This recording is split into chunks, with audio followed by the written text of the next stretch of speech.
ನಮಸ್ಕಾರ. ನನ್ನ ಹೆಸರು ಅಶ್ವಿನಿ. ಬರೀ ಮಾತಲ್ಲಿ ಇವತ್ತೊಂದು ಭಾಳ ಇಂಟ್ರೆಸ್ಟಿಂಗ್ ಆಗಿರೋ ವಿಷಯ ತಗೊಬಂದು. ನಿನ್ನೆ ನನ್ನ ಮಗ ನನ್ನ ಹತ್ರ ಒಂದು ಪ್ರಶ್ನೆ ಕೇಳ್ದ.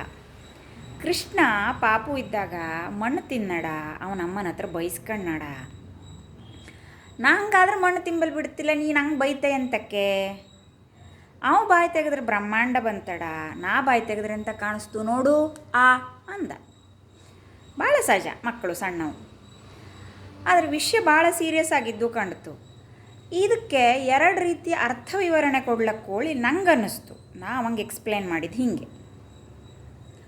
ಒಂದನೇ ರೀತಿ, ಬ್ರಹ್ಮಾಂಡದ ಜೊತೆಗೆ ಹುಟ್ಟಿರುವ ಪ್ರತಿಯೊಂದು ಜೀವಿಗೂ, ಮನುಷ್ಯಂಗೂ, ಬೇಬಿಗೂ ಸಂಬಂಧನೇ ಇರ್ತಲಿ.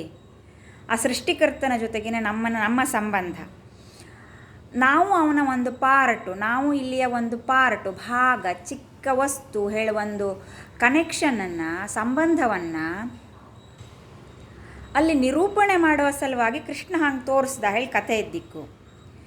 ಇನ್ನೊಂದೆಂಥದ್ದು ಅಂದರೆ, ಈ ಭೂಮಿ ತಾಯಿಯಲ್ಲಿ ನಾವು ಬೆಳೆ ಬೆಳೀತ್ವಲಿ, ಆಹಾರ ಪದಾರ್ಥಗಳನ್ನು, ತರಕಾರಿಗಳನ್ನು, ಅದು ಭೂಮಿಯಲ್ಲಿ ಬೆಳೆಯೋದ್ರಿಂದವ ಅದೇ ಖನಿಜಗಳನ್ನೆಲ್ಲ ತಗೊಂಡು ಬೆಳೆದಿರ್ತಲಿ, ನಮ್ಮ ದೇಹವನ್ನು ಪೋಷಣೆ ಮಾಡ್ತಲಿ, ಅದರಿಂದನೇ ಯಾಳು ಅನ್ನಿಸ್ತಲಿ. ನಂಗೆ ಎಷ್ಟೋ ಸತಿ ಡಾಕ್ಟ್ರ್ ಹತ್ರ ಹೋದಾಗ ನಂಗೆ ಮಲ್ಟಿವಿಟಮಿನ್ ಕೊಡ್ತಾ, ಖನಿಜ ಕಡಿಮೆ ಆಯಿತು, ಐರನ್ ಕಂಟೆಂಟ್ ಕಡಿಮೆ ಆಯಿತು ಹೇಳೆಲ್ಲವ. ಅಂದ್ರೆ ಅದೇ ತಾಯಿಯಿಂದ ಬೆಳೆದಿರುವ ಭೂಮಿಯಿಂದನೇ ನಾವು ಊಟ ಎಲ್ಲ ಆಹಾರ ಪದಾರ್ಥಗಳನ್ನು ತಿಂತ್ವಲ್ಲಿ. ಅದೇ ನಮ್ಮ ದೇಹಕ್ಕೆ ಅಂಶ ಬೇಕು ಹೇಳಲೆಕ್ಕೂ ಸಿಂಬಾಲಿಕ್ಕಾಗಿ ತೋರಿಸಿಕ್ಕು.